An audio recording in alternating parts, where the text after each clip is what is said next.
microsol, microset. They do a micro clear. That's quite a good adhesive too for clear parts. Another one, and I generally don't use it, is odorless super glue. It just reduces the chance of fogging. Normal super glue will fog clear parts.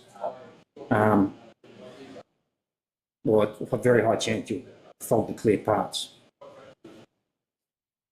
One of the key areas I think that most people fall down with when they're building a model car, it's about the preparation. Like all other models, you still want to do the preparation, remove sprue cuts, seam lines, all that sort of thing. But I find the best way to get a good finish is to always prime your model. Always use a good primer.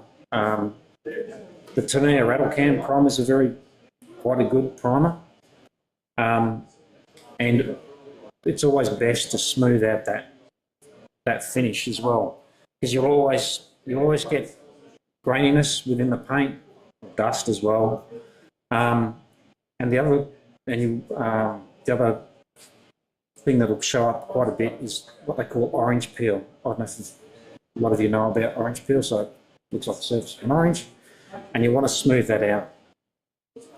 Unfortunately, sometimes that you do take down the primer back to the bare metal or the material again, so you have to redo it. And it's just a slow process. Sometimes the easiest way to not wear through that paint is I use micromoss cloth, or you can use the sponges as well. They come in a variety of grades, so 12,000 is usually the highest grade. That's where you're polishing, but you can start off like most sandpapers, 1,500 right through. The trick with micro mesh and polish these kind of cloths is you don't skip a grade of cloth. You don't have to go all the way to 12,000 by the way either. 12,000 is when you're really trying to get that glass finish on the surface, particularly clears. But I generally find I'll go down to, for most applications, I'll go down to 4,000 grit. I find that's gives you quite an acceptable surface finish. And you can use the same method through your colour coats as well. And clear coats. But with clear coats, you probably want to go finer. Another the way that I also like to get the thing is the way you do the sanding. Unlike automotive cars and automotive paints, you can get away with like a buffing wheel where you can swirl it around and stuff like that. And they generally cut out those fine scratches later on. With scale models, it's a bit harder. So what I prefer to do is, with each grade, you go one way. So for example, you start off with say 1800 grit, go left to right. Try and keep it as going the same way as much as possible. The other thing I should mention as well is you can use these wet or dry. It is better to use them wet, simply because the water takes away all the paint that you're wearing off, and wet it regularly. You can use it dry, but it tends to clog up a lot quicker as well, which means you've got to try to clean it off. If you do use it dry, sometimes you have to, but depending on the paint, particularly acrylics, you don't want to use wet on acrylics. You've got a good chance of reactivating the paint and messing everything up. I generally find I've got a microfiber cloth off to the side and I'll wipe that off to get rid of most of the grit. When you're finished with the cloth though, you'd have to wash it. So you continue using it for next projects or the next job that you're doing. So once you're finished with the 1800 and you want to go finer, next grit, and then from the so 2400 in this case, and this one I'd go fore and aft. So 90 degrees to what you did last time. So last time you're doing that, this time you're doing that.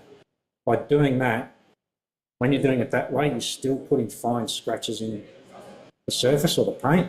By doing it that way, you're reducing those scratches. The other trick with polishing or smoothing out surfaces is not to push down too hard. It's just slight pressure, so you're keeping the cloth on the surface. You want to use the cloth to do all the work for you in terms of taking away the roughness. So it's if you force it down quite a lot, you'll get quite a lot of paint taken off, but you're likely also going to put lots of scratches on it. So it's just slight pressure, not much, but you're just trying to move the cloth along, back and forth, left and right.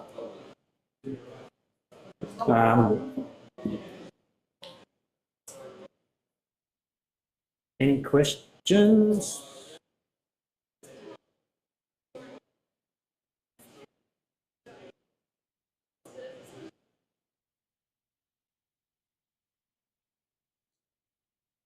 Not necessarily, it depends on the finish. The beauty with these cloths is you can cut them up. So, like in a material, you know, flexible material, you can cut it up and make it smaller. One of the tricks I've seen people do is they'll cut small pieces and put them on pieces of stiff plastic or wood. They'll glue it onto that and use that as a backing board, if you like, to make that sandy piece stiffer. And again, it's just don't push them down, just rubbing it, being very careful. You've always got to be careful around the edges of any surface, regardless of what the model is. Paint, you get less paint on those edges. It just tends to draw more towards the flatter surfaces. And it's far easier to burn through on those edges as well. Generally, I find, for the most part, the edges tend to be smooth anyway for some reason. I don't know if anyone's got an explanation for that. No? Just how it is. Just how it is, yeah. I accept it and I move on. I'm happy, so I don't have to polish it. Any other questions? You mentioned polishing just then. How much polishing is in a car like that? Do you use, do you use just regular car polish, or is there a model polish? You can use regular car polish. A lot of people do. There is also modelling polishes.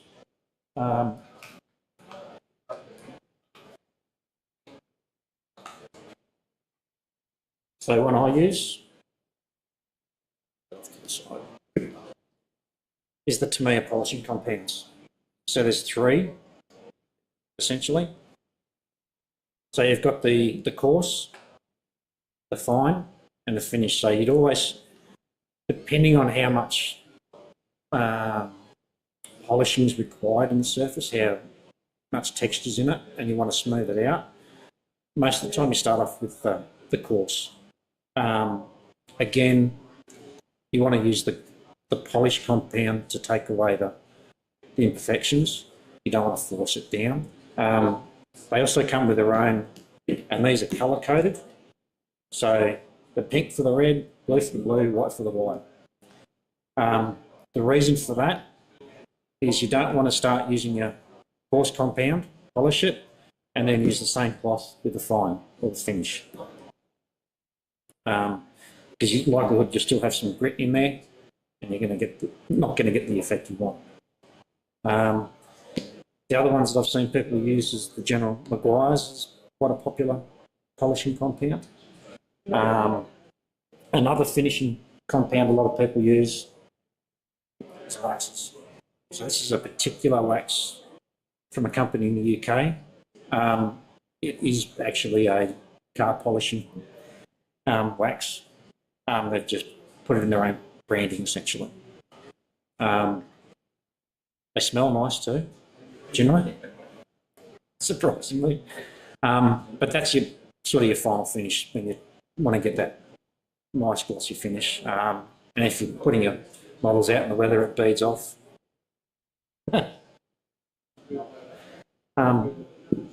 Any other questions on that?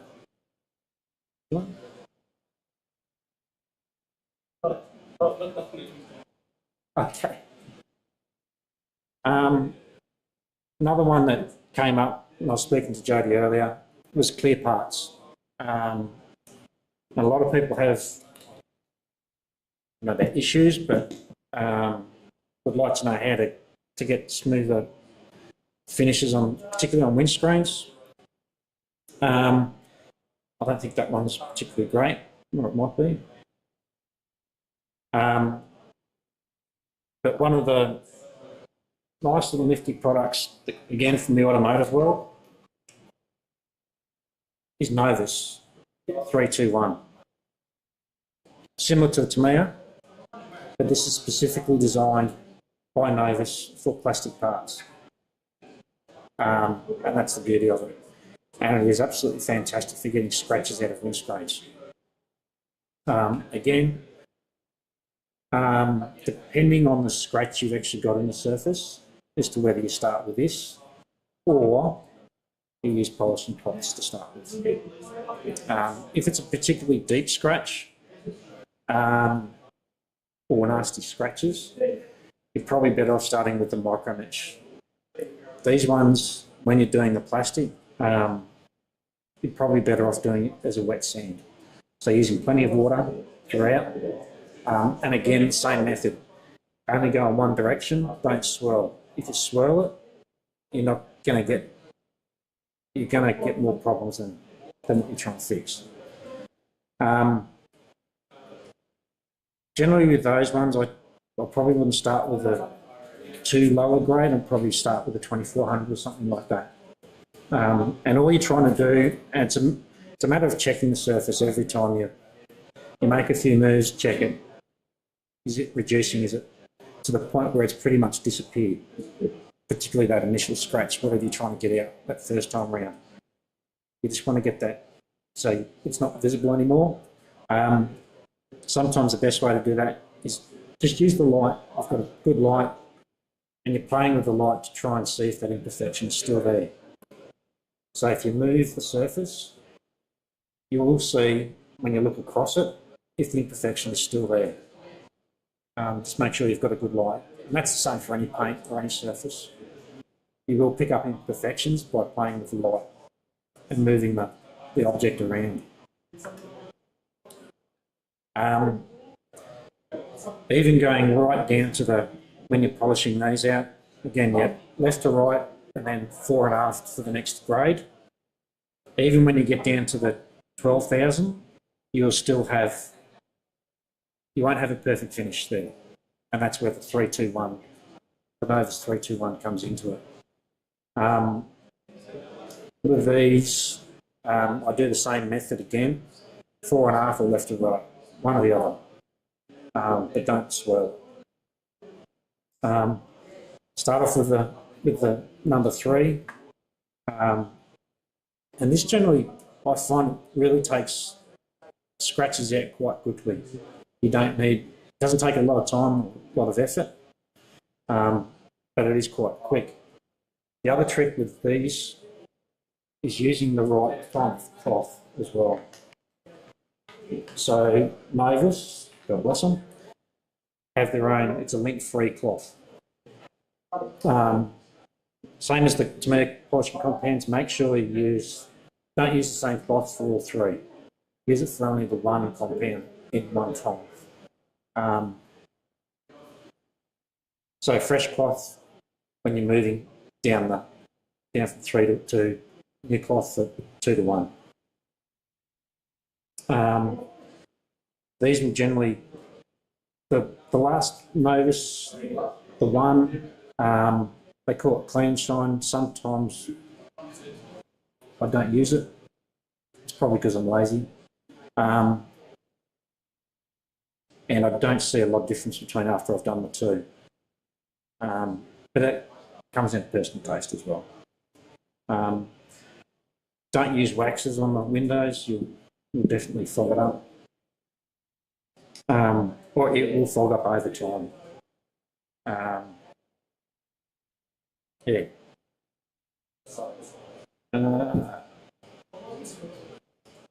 What else? Car shop. So I actually ordered these online. So if you just look up Novus 321, you should be able to find it fairly quickly through Google.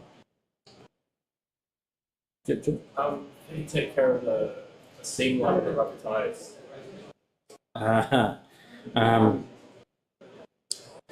That one's can be pretty hard. I use sanding sticks, and it's quite. You have to be. These ones, I was a bit of the old Monogram and Revel NASCAR kits. The tyres on those are quite notorious for their seams. One of the things I did was actually put it in the Dremel. You've done it? You're laughing. Okay. I've seen it and not done something similar, just not with car kit. Okay. So, biggest trick is making sure the tyre is centred. You put it in the drill bit. What I've done is I've found a bolt that has the right shank, diamond shank, so the tyre can fit onto it. And then use a couple of smaller bolts to bolt it in to hold it.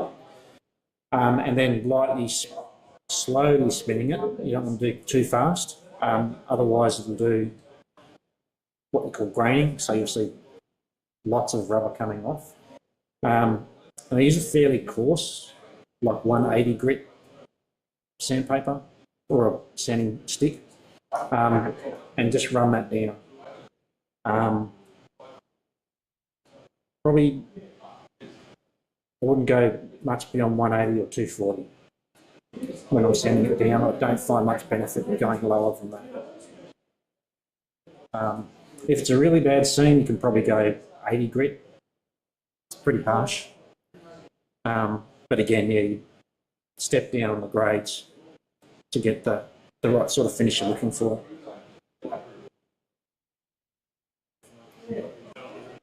You tell me about chrome. Chrome? That's like Yep. So a lot of car kits come with parts already chromed. Some of it I'm finding lately, the Tamiya, Ebro, like this one, and VMAX, the chrome isn't too bad. The problem is if they've got seams on it, you want to get rid of it. The first thing I actually use is Mr. Muscle oven cleaner to get rid of the chrome.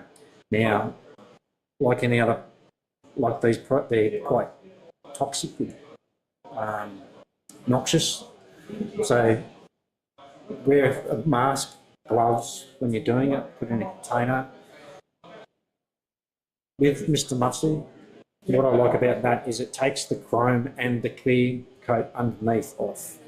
So all plastic chrome parts actually have a clear coat underneath between it, on top of the plastic. Using bleach just bleaches the chrome off. It doesn't take away the clear, is what I've found. And generally, manufacturers, when they put in the clear on, it's quite thick, and you lose a lot of detail. It's surprising how much detail you do lose with that clear coat. And then, if I'm going to chrome it myself, I'll then undercoat it, obviously. I like to use a gloss black as your first colour. I prefer to use an airbrush. It's better control. And I use lacquer paints as well. So whether it's SMS, Tamiya, AK, Real Colours, whichever one. What the black tends to do is it tends to make the chrome more chrome for some reason. Some of them have a theory behind that. Depends how much chrome you actually want how much shine you want out of the chrome as well. Variety of products you can use. I don't tend to use the Molotov chrome pens. They're quite good when you first open them, but after a while, if you've used it on a project, you finish that project, put the pen away, and then you don't use it for say another 6 to 12 months. The nib, you'll find that when you use it again, it doesn't come out chrome; it comes out silver. The problem with that is not actually the chrome paint itself; that's still perfectly fine. It's the actual nib. For some reason, the nib just doesn't deliver the same sort of finish with that. I found the SMS paints, their pens though, for some reason, tend to retain that. Don't know why. Probably have to speak with Scott about it. So they're not too bad. They're pretty good for small parts, but I find they also deliver quite a lot of paint when you're using them. So you've got a good risk of paint overflowing to where you don't want it to go to, which means you've got more clean up. My preference for paints, SMS do a good chrome, cold and warm. The warm is good for a very subtle chrome finish. The cold is really good for a bright chrome finish. Another paint I like is, to me, is Lacquer Paints Sparkling Silver. I've used that quite a bit.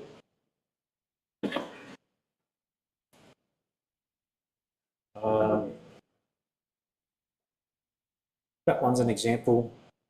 That's the chrome trim around the windows is all the Tamiya Sparkling Silver. To me, it looks right. I don't know. Is that a black base? I know that was actually clear coated, just over clear coat. So I painted it red, polished it, clear coated it, and then put the sparkling silver down.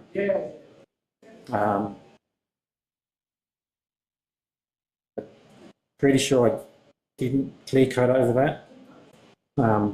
That's the other problem with a lot of chrome. Clear coating tends to dull it and make it look more silver than chrome. I don't think anyone has successfully gotten around that, as I know of. I don't know if anyone else has had.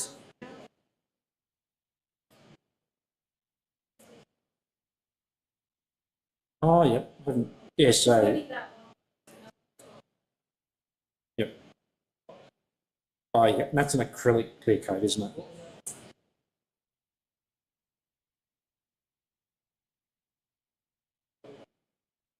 Yeah, it's airbrushed. I think it's an acrylic, so it doesn't react with the paints underneath it. Have to try that. Okay.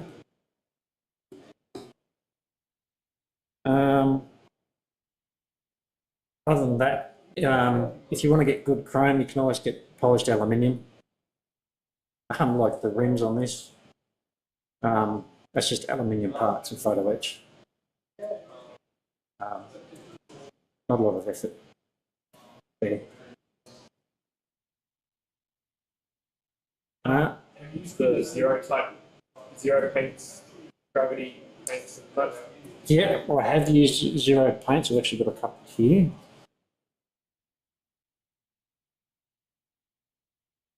So zero paints, they come in either this size or a 30ml bottle, I think it is.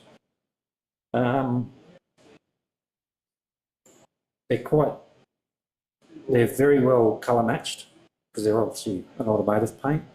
That's a bonus because they are manufactured for cars. The minus, they're hot in terms of chemical reaction. Zero paints, they go down quite well on resin or white metal or brass or any other type of metal. and there's no problem whatsoever. Plastic, they can etch the plastic. Even if you have primed the model, and I have had I've learned this the hard way.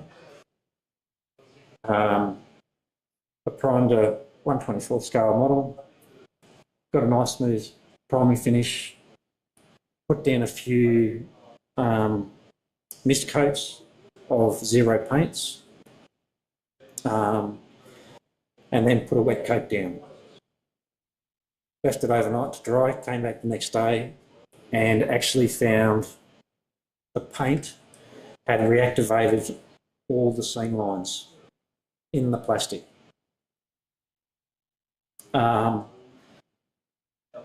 Yeah, it was, and yeah, upon reading about it, it's because it's formulated more for automotive plastics and compounds.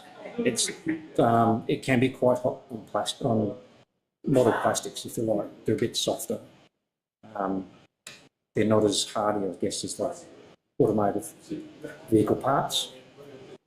You can still get away with it, but it just takes a bit longer to get that full coat. So it's just like your first coat, you think you've got nothing down, you do. You just got to put your one pass over the model, walk away, leave it for about 10-15 minutes, then do your next mist coat. You'll probably take about anywhere between 8, 9, 10 coats of paint to get full coverage. Yeah, and then once you've got that full coverage, never do a wet coat with the zero because it will reactivate paints underneath. That's the one thing with lacquers or lacquer paints, is they do reactivate the layers below, depending how much lacquer's in the paint. So it's something to be aware of. But funnily enough, some of their paints aren't as hot. Texture paints aren't too bad. I find they're quite good when you're doing not texturing the seats or dashboards, things like that. You just need a bigger needle on your airbrush, so at least a 0.5, because it will clog up pretty quickly because of the texture in the paint. I actually use a 0.7 needle most of the time when I'm using a textured paint.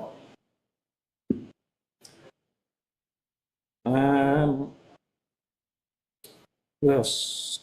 Clear coats. You've obviously got a variety of different brands, SMS, Tamiya, rattle cans as well.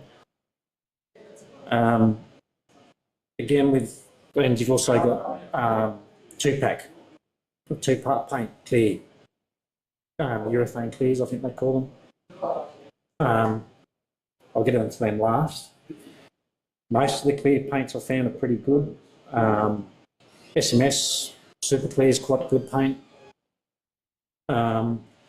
If you're going to use rattle cans, be very cautious of Tamiya Clear, TS13. That tends to be a hot paint as well. I've found that, again, the hard way. Just be cautious of it. If you can get testers, I don't know if there's much around that these days, that's not too bad. Or any of the Vallejo or any of those guys. They're not lacquer based, I think they're more acrylic based. If you just want a quick and dirty clear coat. Zero paints also do like 1K, what they call 1K, so same as SMS paints. Clear coat, that's pretty good. Two-pack. So this is SMS's two-pack clear coats.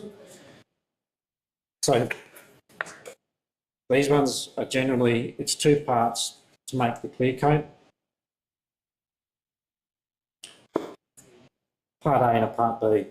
So one's the actual paint, one's an activator, is what you call an activator. As you can see, they're quite thick. They don't move very much in the bottle. and that's why you need a thinner in these ones. So it's generally, most two-part, it's 1-to-1. So one part A, one part B. Once you've mixed these together, they do start to go off essentially. And that's a good thing and a bad thing.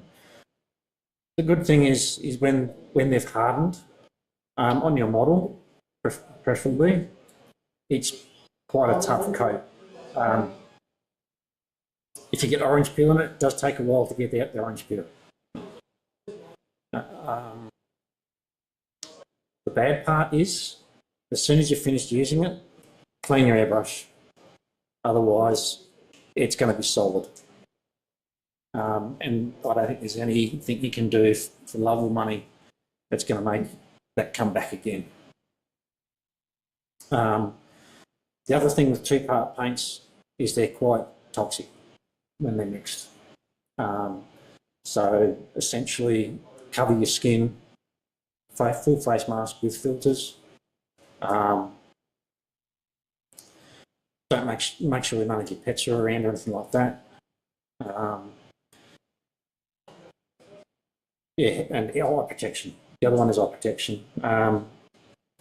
As I've seen one spray painter said, they watched someone spray painting with a mask on, but they said you're going to have great lungs for a blind man when you're old. These can affect your eyesight. So make sure you wear eye protection as well. I do that as a general precaution anyway, in case you get oversprayed, or you will get oversprayed at times when airbrushing. Yeah. The advantage of these is once you've got them down, they've dried, and you polish them, they polish up extremely nicely.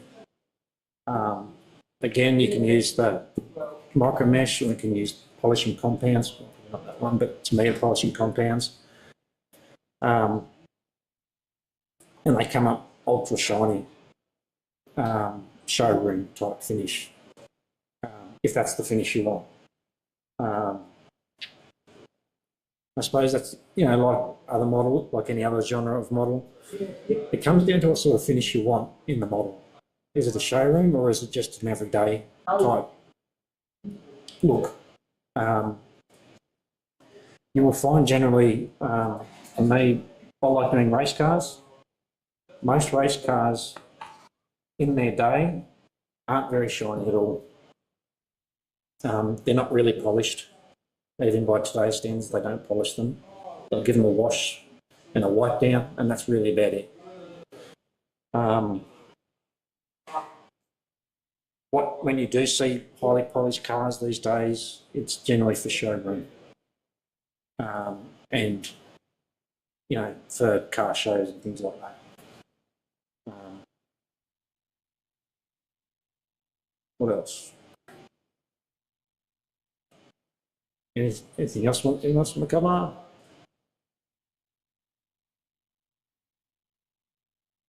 No? Nothing else from anyone? I've got nothing else. I'm just build more car kits. There's not enough on the table out there. If you're a masochist and you want to build car kits, just follow Chris's example and get Model Factory Hero kits. They're quite detailed and a lot of work. Or if even bigger glutton, go for Posha. Yeah.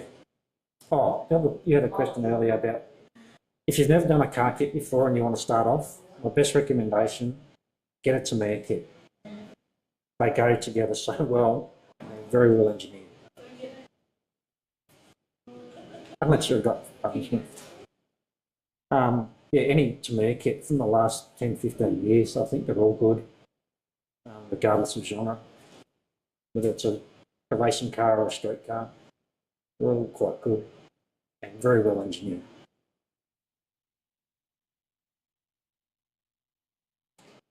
All right. Thank you.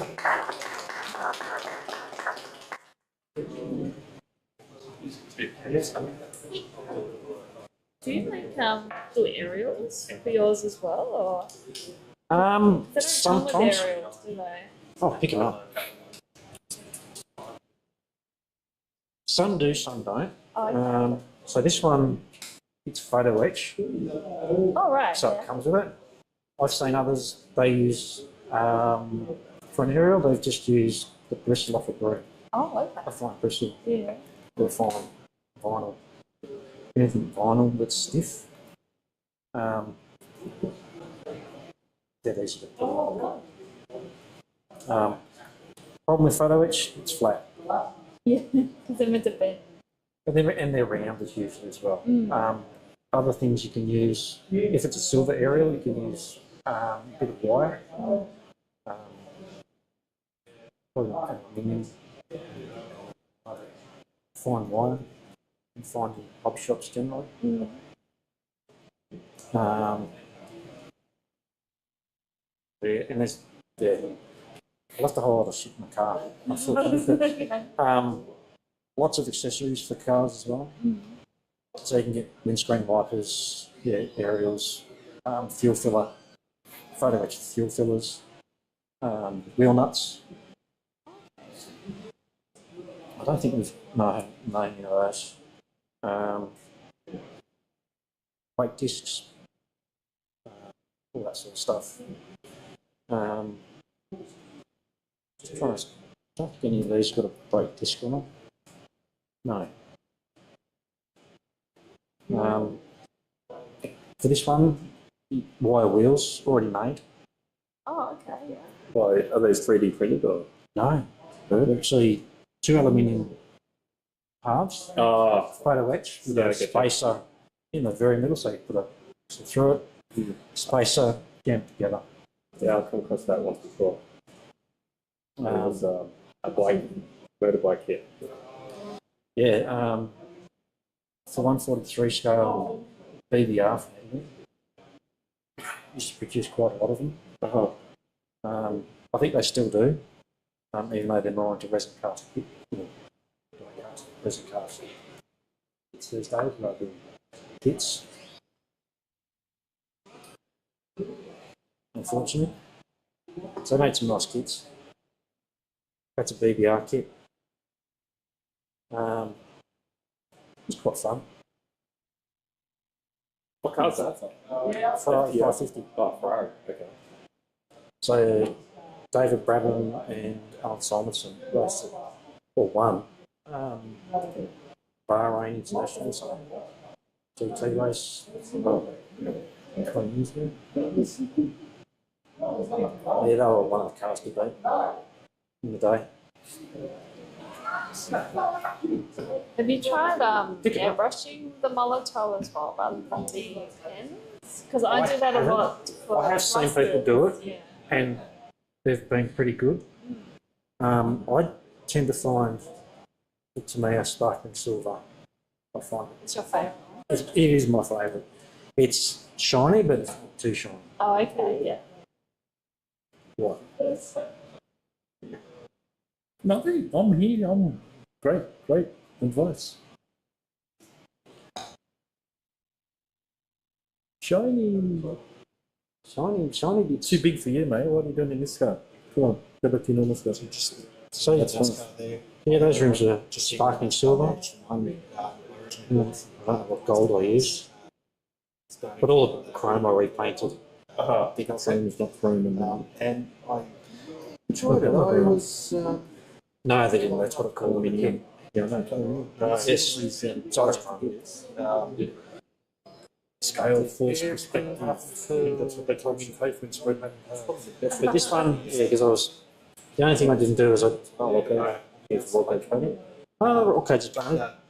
didn't do the spark leads. So a lot of the car kits these days, they've got the holes for it. But you've got the ignition cables coming out into the distributor. You also got fuel lines. Yeah, the J car. You've got J car down here. Yes. And you can buy these 4 different types of copper on a Good kit. school. Stand And up like a kit. That's why you get them down flat, and And they then- work perfect for the. Like, you've got a really thin one, right up to a thick one for radiator hose. It's cheap. This is the guy that put me on something. Oh, That stuff out. because I mixed up my wings. Yeah, they will, stuff they use. micromanage or whatever, get down and then, or whatever brand you use. And you never messed anything up. It's a learning experience and you can fix it. Seriously. We just move on to the next. Yeah.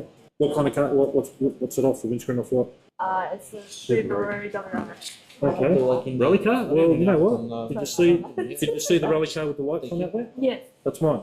Oh, that's beautiful. Rally cars are supposed to be dirty, not clean. Dirty No, no, I enough. was saying, I Yeah. If you ever make it, see, the best thing about the way modelling got is, to a mouse car a little while ago. well, that's all right. Where's the, is Yeah, The- pretty good result, but I was using like a. Oh, stop them out. Okay, yeah. Did you super glue the screen in? One thing I found actually. Okay. So the new That stuff will polish it off. Salvino's Oh, go. okay. A hint, is it a Tamiya kit? chrome. No, it's a hello. Nothing wrong with that? It's actually chrome. You know, You woodwork? can't get it off Is that? unless you grind it Woodwork. off. So I tried And- the No, I was PVA, I've but never it actually wasn't- tried it. Oh, it's warp, wasn't it? Okay. Sometimes hot water, it's fine. It's Stick it actually in chrome. and then like Chrome. put, what's the brand? All the Salvino's. in there. Salvino's JR. Yeah. Some plastics will go back So to. B&A has So a few of their kits. so many kits I've got that warped and that, stick with hot water, They took up a lot of the old monogram put molds. them on tape, whatever. Oh, And are then- these, but the whole thing is that that's come out. That's not an issue. That's a fogging. They're newer. So you haven't got It's glue on with it. chrome in it. It's It's actually actually fogged. So, It's a chemical reaction. you've so got I to chisel probably it messed off. up trying to fix it. Did you wipe it? No, so my husband wanted to use. that's not a sort of, vehicle subject that Yeah, so I really did that. tickles my fancy, so I wouldn't know, you know. Yeah, well, Okay. I like And then I NASCAR when I was Okay. in the 80s. Yeah. So I you remember can going to Thunderdome and sand it down. watching a few races Very there. That's what I did, yeah. Yeah, and then That's use, stupid use crashes. those. Okay, You yeah. can also Yeah, look at a lot of people cup go and, to them you for, you know. polish Yeah. car. It's like, And a bit of the bit. Yeah. Also, if you ever make a the mistake right in guy. a rally car and you put a mark on it or whatever, put some Yeah. dirt, put some dust. Yeah, that's what I'm probably Just like one going for to you. do. Like that White dust metal effect. kits. Yeah. Like people Have you got an podcast. Yes. Yeah, No, okay. right. So what you do is you put paint in the cup. Yeah. Is it a dual action, like so you push down for paint and back for pressure, or is it a single And action? knock them in. It's So you pull back